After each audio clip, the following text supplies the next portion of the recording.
Bridie, all my life I always wanted to be an attorney. And this show that we're going to be doing, Heels of Justice, makes me feel like I'm in charge. Well, I always wanted to be a psychotherapist, but I took the long way. It took me 40 years to get there. But you made it. Yes. You know, working with the incarcerated population makes me feel, I'm so fulfilled because I'm empowering the inmates. I'm giving them the attention that they don't get on a regular. I'm giving them hope. And it's just a good feeling all around to be able to be in their environment for that 1 hour, 3 times a week, and give them hope. And on Heels of Justice, our new program that we will be airing second Monday of each month, stay tuned, we'll be highlighting what goes on inside those walls. I feel so comfortable and so safe. Even when I was working at Rikers Island, I just feel like that's where I belong. Alicia and I clicked like two sisters from another mother, and it became love at first sight, and we automatically felt a level of comfort that I'd never felt with anyone before. I knew from the moment I met you that it was special. Okay. We've got COs that are interested in coming on board. We have ex-inmates interested in coming on board, being a guest. We'll have a telephone here. Lines will be open for any call-ins. Oh, that would be great. That would really be great.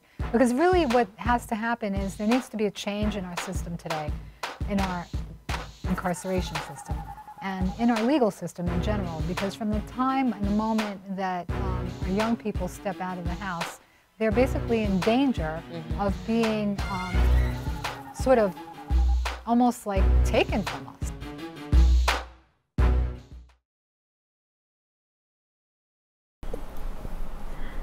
Welcome again to Heels of Justice. I'm your co-host, Alicia Figueras-Lambert. And I'm Bridie Bugeja.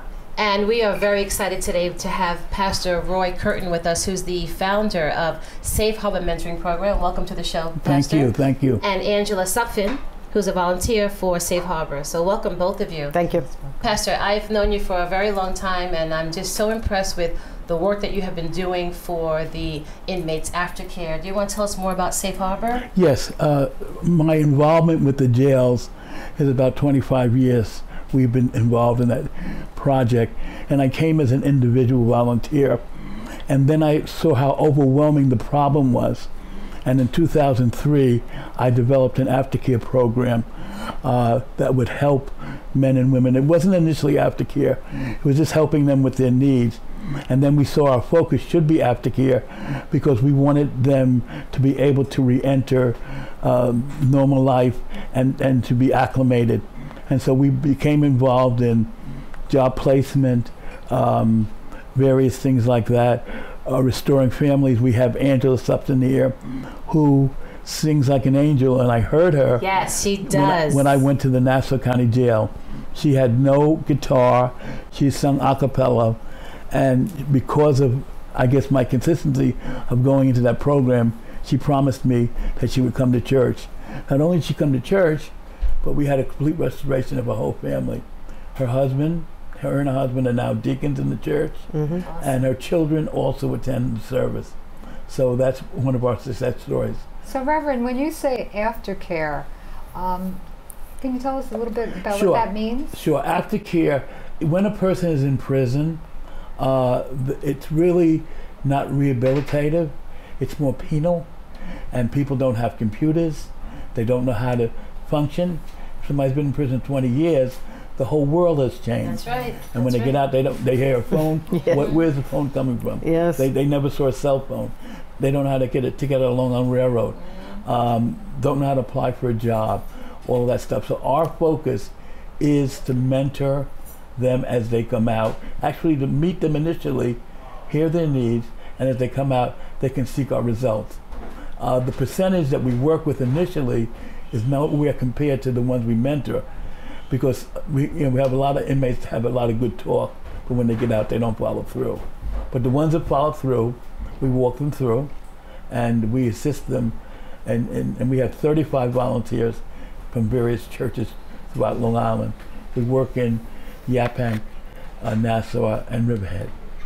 And the so the prisons, when they're released from prison, How do they find you? How do they know about you? Well, we've established a relationship on weekly classes. We are in each facility every single week, and our volunteers alternate, and they teach life skills. They talk about anger management, various things like that, and then they build a connection.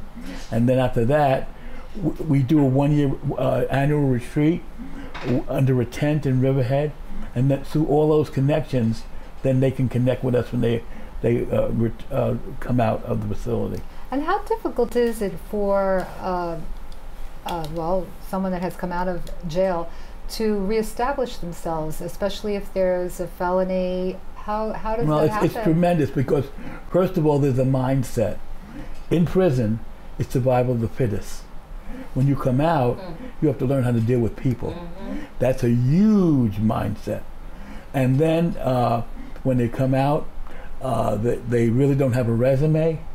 And my experience has been when somebody spent 10 years in prison and they've been there on a long-term basis, take 10 years off their life. They're really not 40, they're 30. Because they have been polarized for those 20 years and they have not developed maturity. So you're a re-entry program. Yes. I see. And recently, I understand there's been some legislation attempted in Washington, D.C. addressing re-entry. Well, I think re-entry is a nice catchphrase now, and a lot of people are jumping on that bandwagon. We'll see how it works out. We are in the process of developing a partnership with a large church on Long Island with a lot of entrepreneurs, and the purpose is that we can connect with entrepreneurs that will provide employment. We'll provide the mentorship. We're in smaller churches, and the entrepreneurs will come out of the larger churches, and hopefully they'll be able to, I say, I love it when a former incarcerated person can say, I pay taxes now, Yeah, it's a very powerful thing. Of course. Pastor, you mentioned earlier that the amount of people that actually come to you for services for aftercare is very, very low. Bridie and I worked in the jail for quite a bit of time and worked with hundreds of inmates. And I cannot tell you how many came to us after they came out for help. I think there were 2. We helped 2 with resume writing and job placement. Yeah. I think I sent you 1 out of hundreds that we worked with. Yeah. So where's the fall? Where's the break? Well, one of the disconnects is that there's no support system from the jail. Right. That's the true. jail should be more supportive. Yes. We sat down with Sheriff Toulon and Butch Langhorne. We had a meeting at the beginning of the year. After his election, he's the first African-American sheriff in Suffolk County, and we proposed some proposals that would tie him to our program so that we know when people are being released, we know how to help them. We have an annual holiday party. We've asked that they give the forms to the inmates, not us, so that we'll get a bigger population. And we feel that if they will step up and be a support to us, we can do our job. We don't want to do their job, right? Of course. But we want to do our job. So do you feel they're being receptive? Yeah, in Nassau County, there's a huge disconnect because the volunteers are looked at as annoyances. So if you look at it as an annoyance, they're just here, they're just marking time, nothing's going to change. Wow. But if the thinking is this group is here as an aid, how can we work together to empower these people, Because the focus is we should not be building any more jails. We should be shutting down jails. Right. Yes, and especially in the environment that we are living in at the moment, it seems very divisive, and I feel, are experiencing a lot of resistance to helping, and instead of building bridges, we're dividing people. Right. So one of the most important things is communication, as we discussed earlier, to build communication, to resolve the misunderstandings, the misconceptions, as you will. Well, what you have to realize is that America is an experiment. No country in the world has the diversity that we have. And when you're dealing with so much diversity, It's true. every group is kind of pitted against the other. We've seen that down through the ages. And now that we're all here and we all want a piece of the pie, we have to learn how we're going to work together. Yes, we have And to. that's the challenge. Yes, we have to learn how to play in the sandbox together, right? It all boils down how to many that. people do you have currently involved in Safe Harbor? We have about 35 volunteers. Volunteers? Yes. And how many ex-offenders are you servicing right now? I would say probably in our classes on Sunday night, I would say 25 to 30. And then we have small groups in Nassau County, probably 8 to 10. And so the word gets around. Then we have a service every first Sunday at Nassau County, and there's probably about 35 to 40 there. And not because you're a pastor, but is the Safe Harbor Mentoring Program faith-based? We are well, actually we're not faith-based, but we're part of a faith-based group. Okay. So we can help people from the nation. Matter of fact, I've mentored people from the Nation of Islam because we were not a Christian-based thing. We kind of reached past that. Mm-hmm. Our goal is to reach those that are traditionally outside the church walls. Okay. Very nice, very nice. So Angela, the bird singing woman, your voice is amazing. Thank you. I remember the first time I heard you, I was really blown away. Thank you. Again, welcome to the show. Please give us a synopsis as to what you experienced and what brought you to Reverend Kirton. Well, I was put in jail for something that I didn't do. Fought and hard to get out of jail, and I believed in justice, but it doesn't exist. I found that justice doesn't exist, and that there's a lot of corruption in the higher ups, especially Suffolk County. And I understand that you were forced or asked to take a plea, as most people that are under arrest and have to face a court trial, they are encouraged, if not. Well, I was forced. I wasn't encouraged. I was forced. What happened was I owned a mortgage bank for 20 some odd years, and I had a couple of people who worked for me. I found out that they were doing some fake mortgages, so I stopped them. Which is a federal offense. Mm-hmm. I stopped them, and I stopped the funds from being given over, and I fired them. And I knew these people for quite a couple of years, and they said, if you don't do what we say, we're going to put you in jail. And I had been in jail already for 10 months prior to that. I just want to say, because of another thing that I deserved, because someone else stole money off of my line of credit, and I shut up about it because I was about to go public. My business was about to expand, and I didn't say it until it was over, I felt, and then I would pay it back, go after the people, and that was wrong. So I got 10 months in prison for that. But when I came out, they let me have my license back. They knew I didn't get the money. And so I kept going, and they knew that was over my head. So what happened was they said, nobody will believe you. Okay. So if you don't let us take the money or do what we want to do, we're just going to put you in jail. And I didn't think it could happen. So they conspired against you. Yeah. So what happened was I laughed about it. No way. I have all the emails still. I mean, this is from 2009. I kept all the emails of threatening me. I thought I had all this proof that I was innocent, and the bank knew that I helped them not lose any money. Right.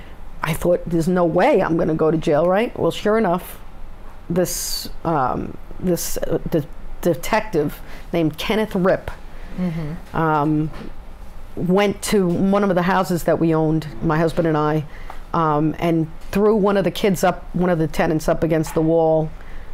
I get a phone call from him, and he says, I don't know what's going on, but he took my cell phone because he had a past and said, I know you passed, and I want her phone number. And I didn't know what was going on. And he told him not to pay the rent. I'm like, what's going on? I had no clue. There was 2 other tenants there too. It was in Lindenhurst. I live in Massapequa in Nassau County. This guy was from Suffolk. My office was in Suffolk, Farmingdale. So what happened was I I ended up evicting these people. And when my husband and I showed up for the eviction, all the cops went and arrested me and my husband. My husband was never even in the business. So it was a setup. It was a setup. So when they took us both to jail, again, when our children were alone, my husband, who never had anything to do with my business, he's in construction, they lied and said that he signed somebody's name to a copy machine lease we had in the office, when it was the girl, Martha, who worked for me, her friend, who signed for a copy machine because I didn't need a new one and she wanted it. How old were your children, Angela? The 2009, my youngest is 22, so they're 13 years old and 14 years old. My daughter was 18, and then I have older ones. But they took the house apart. They came in. My friend Rick, who's now passed away, he sat them in the van, and while they tore my house apart, my children had to watch. And how much time did you serve? So what happened was I was going to take it to trial because my husband took a plea for, if you knew my husband, you'd laugh. He took a plea for identity fraud and something else. I don't know what. He didn't even know what he took, just to get out to the kids. He was in there for 3 months. I was saying, I'm not taking a plea. I won't do it. I'm going to trial. And I had all this proof, like big amount of proof. My lawyer came, said, you don't have to go to court tomorrow because you've been indicted. It's a different court.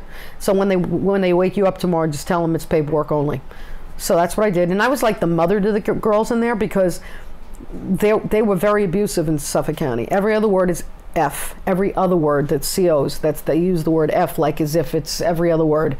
I was in an elevator one day and there was a kid who was like 17, 18 there, and the girl that was with me, oh, that's my neighbor. And he says, what are you doing here? And he says something. And the CO punched him right in the face in front of us all and said, shut the F up.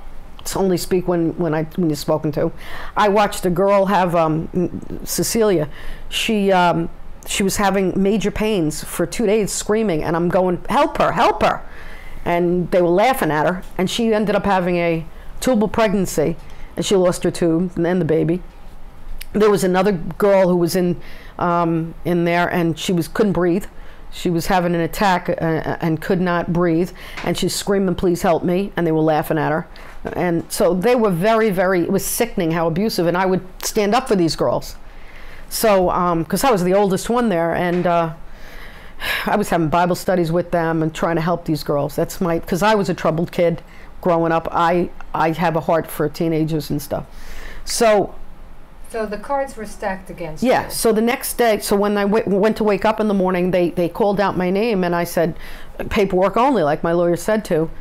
And they said, get the F up, Sutphen. So I'm like, okay, I'm not going to argue. And I jumped up, started getting dressed, and I run out. I'm last online, and this woman her name was Jamie Quattrini, who was a CO. I didn't know her. She's like 5'10", big woman, in her 30s. I was 50. Says, what the F's in your pocket? I said, my glasses and my pictures and my kids and Bible. Takes it out of my pocket, lets the girls out on this side. Now they say before I walked out, there was 18 girls on the other side, because there's like 2 desks and 2 sides, and the one side, she didn't realize they were still watching. She let the girls out on my side to go to court, but didn't let the other side. And they say before I walked up, the girls told me later on, there was a trainee and a guy, a male, his name was Sean Springsteen. He had he was training someone. They said to the trainee, you better effing have a stomach for this because you signed on for 25 years. Wow. So they knew what they were going to do. So now I walk up, they let all the girls out on this side, the other girls are watching. She was so excited, I guess, to beat me. They used her to beat people, you know.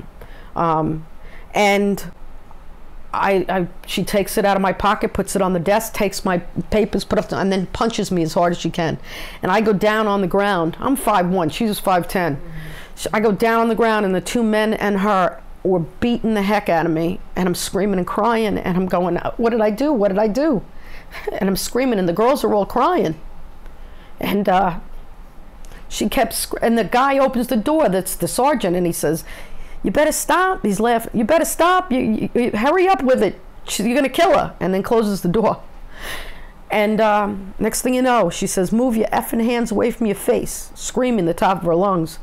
I had my hands on my face because there's a cement floor, and I'm on the ground, and they're kicking me and punching me and hitting me. She takes me by the hair, and she takes my face 3 or 4 times on the ground.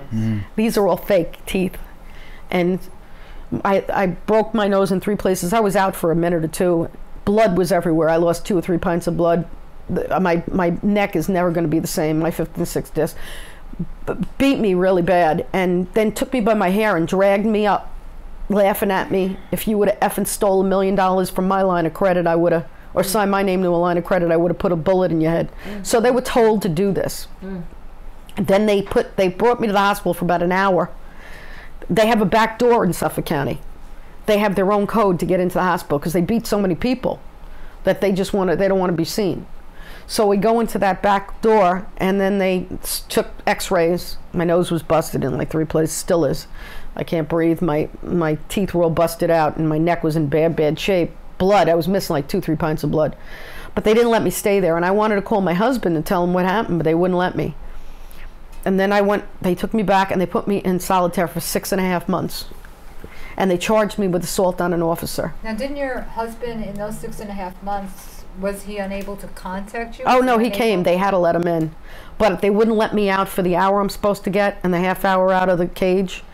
I was by myself, wasn't allowed 24/7, and they'd say that POS, piece of S, right. And that's what they called me. And then they would, they said that I refused to go to church, wouldn't let me go to church, refused to go out. They said that I refused. They wouldn't let me out. Now, did your husband get an attorney to try to get you out? Yeah, I had a beautiful attorney. Her name is Laura Salinger, best woman ever. And that's how you got out, is with No, Laura? I didn't get out. What happened was they charged me with assault on an officer, and they said either 5 years for assault on an officer or take a 1 to 3 upstate for possession of a forged instrument. Oh, so they forced you to cop a plea. Yeah. In essence. So after 6.5 months, I couldn't take it anymore, and I took the plea, and I went upstate for another. Now, the thing is, I thought I'd almost be out, right? I was already in jail for about 9 months or something. You're supposed to get 10 months on a 1 to 3, really? And I went upstate, and when I went in front of the board 2 months later, they denied me because they never took off the assault on an officer that they were supposed to. They wanted them to see it. Oh, my gosh. So, Angela, So I got another year. Angela, we only have like 5 minutes left. Yeah. I can sit here all day and listen to your experience. It's just, it affects me personally. You know, we just had someone here earlier, a New York City cop, and we talked about police brutality. Yeah. And this kind of behavior really gets under my skin. I take it Culture of violence. very, very personally, and I'm so glad that you had victory in what you went through, and I'm glad that you're here today to share it with us. I just have a question, because we don't have that much time with you. Now that you're volunteering with Safe Harbor Mentoring Program, what is the dynamic for you? How is it for you to volunteer with the inmates? You're on the other side now, knowing what goes on behind the cement wall. You know, Nassau County, it doesn't happen anymore. It used to years ago, but a woman took over and she stopped it. And there was a lot of rapes there, by the way. I got there was also a rape case that I got my lawyer for Suffolk County for Fody. And the case is still going on. Those are my people that I sent to her. But I have a heart for these people because, and Pastor, when he came, I knew he was real. And there aren't a lot of real pastors out there, sorry. That's true. But I saw his heart. And I said I knew I had to find the church because I had been going to church for 16 years. I was already a Christian. But to me, it was a light whenever they would come into the jail. You know, when I was upstate, I went to church or I went to Bible study and we had that couple of days for the, what do? You did the retreat. I loved that because it felt like you weren't in there anymore. They had sandwiches and real food, and we were able to talk and not be behind bars, and it was just a freedom, and I looked forward to that. So I want to do that for some of these girls, and I know what they're feeling. You know, God has reasons for everything. So nobody can tell me you don't know what I'm going through, because I do. And I get along with these girls, and I know what they feel, and I know what it takes to bring them, and that's my passion, is to help these girls change their lives around. Because, you know, I was 21 when I changed my life around, when I found God, and I know how I was an abused child from the time I was 5 years old, beaten. So I know how to have no feelings, and how God is the only thing that can melt your heart. Yes, that's absolutely true. There's no question about that. The only one. And by the way, 18 girls were put up against the wall and told, if you want to be her witness, you're going to get what she got. I had 3 witnesses come forth anyway, and I have letters from them. And this woman who beat me, on her Facebook page, which I have a copy of, my lawyer found it. She took it off now. Jamie Quattrini, CO, never got suspended. On her Facebook page, it says, if I could punch you and get away with it, I would. And yet they still have her there. I won $100,000, but my house was in foreclosure in 2.5 years, so that went to pay my house. Are you presently working now? I mean, aside from, of course, volunteering and doing the good work, are you able to support yourself? Are you able My to husband work? and I do a little bit of commercial mortgages. That's what I'm doing. Okay, so you're back in the mortgage business? In commercial, you don't need to be licensed. They will not give me my license back. I tried for the certificate of relief 3 times. I mean, I'm a deacon. I graduated college since I've been out. I go to the jails. I'm allowed in there. They will not give me my certificate of relief. So when you say they will not give The state of New York. So the state of New York. So what do you think about that, Reverend, that the state of New York is not, what is your opinion about that? What is something that you think she could do?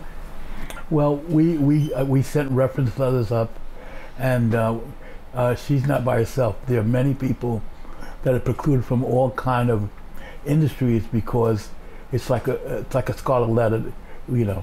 And we're trying to work with agencies to change that, you know, to give an opportunity. Okay. So it's a real challenge. Angela, I believe that you had shared with me at one point that you had turned this experience into a nonprofit organization for yourself. That's what I'm in the middle of trying to do. Tell me about that. No, I just want to help, just to help women and men who have passed.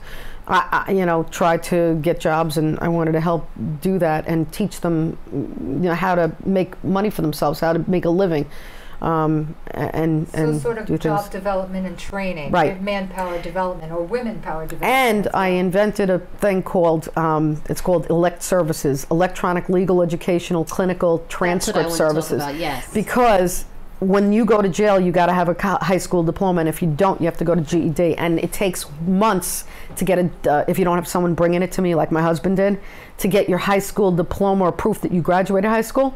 And meantime, the state is spending, which they love to do, spending money for each person to go to high school when they don't need to. So I taught GED while I was in jail. Can you just repeat the acronym Yeah. and then slowly say the name of the title? Okay. Elect Services, Electronic, Legal, Educational, Clinical Transcript Services. It's transcripts so that online, and I have a patent on it, so that when somebody goes to high school, and we have all the high schools in the country, all the jails, when you want to get your transcripts, you got to go to the jail and get it. I want it there. When you go to the hospital, you have to go to the hospital and get your transcripts. I want it there. So I want a central place that you can have your transcripts and just pull up the state, pull up the city, pull up the hospital, pull up the jail. And I also want to take 20% of the profits, and I want to give it towards people who are at the I want to put it towards children of incarcerated, so that they can go to college education. Women and men that are rehabilitated to have businesses if they want. We can open businesses for them. That's awesome. And another thing I want to say that's very important that we don't have is, after 10 years, I believe that a felony should be exempt. I think you should be able to have a 10-year period so that you don't have to go and get a certificate of relief, because if they don't give people the chance to be rehabilitated, what good is it? Just quickly, a certificate of relief From disabilities. Can you just let people know what that is that in order to get your licenses back to, let's say, if you were in real estate or you're a doctor or you're anything, you need a certificate of relief from the disability of being a felon. Okay. And it's very, like, if they see that I sued Suffolk County, they're not giving me one. And they do give them out even to people that are in jail already, but they won't give one to me 3 times. So, but I think after 10 years, you shouldn't even need that. You should just be, if you've got a good record, you've proven yourself, you know, you've done good things. Why do you have to be a felon for the rest of your life? So you've been through a lot, and you have really come out. My hat goes off to you. Yeah, coming out with, you. you know, you're patenting a new system here that sounds like giving people access, which is what this is about. Right. Have you ever considered political office? No, I haven't, but I haven't. But I wouldn't mind, because I'm not afraid of anybody. The world's your oyster, girl. I mean, I've been threatened. I'm not, I don't care. I want everyone to know what's going on in Suffolk County, and it's still going on in Suffolk County, and nobody wants to stop it. There was an older warden there. They'd bring him in once a week, and they'd put us all against the wall before he'd come up, and they'd say, you better act right. And then when he'd come in, they would like, hi, he'd go hi, and we'd all be hi. You know, they'd be really nice to us while this guy was in there. But they run it over there in Suffolk County, and it's wrong. Angela, I would love to invite you back just to talk about your experience behind bars and being in jail. I was in jail for 19 hours, but I have a story to tell, and I'd love to share it with you one day. And I thank you so much for coming. Every time I hear your story, it brings tears to my eyes, and I really appreciate you for all that you've done. Thank you. Pastor, why don't you give us some closing remarks, give us a message for anyone who can reach out to you and Sure. use your services? Well, I wanted to emphasize that one of the things that helped Angela is that she sought a support system. Yes. And we became her support system. Yes. So that she could develop, her family could develop. Because not only did Angela go to prison, her children. Yes. Right. You see. And now they're college graduates, you know, doing well in the world. And so we're very happy that we could have been that support for her husband, and her family. Yes. Safe Harbor Mentoring Program is, we've been funded by the Catholic Campaign for Human Development and also the Long Island Foundation. We pride ourselves in being a grassroots organization that not only we work with aftercare, but we're an awareness. Many people that are living in communities don't know how to receive somebody back, and so they're cautious. And our volunteers get desensitized so that they can be a part of this reentry process. Excellent. Thank you again for being with us today. I've been your co-host, Alicia Figueras-Lambert. And I'm Bridie Bugeja. And we are Heels of Justice.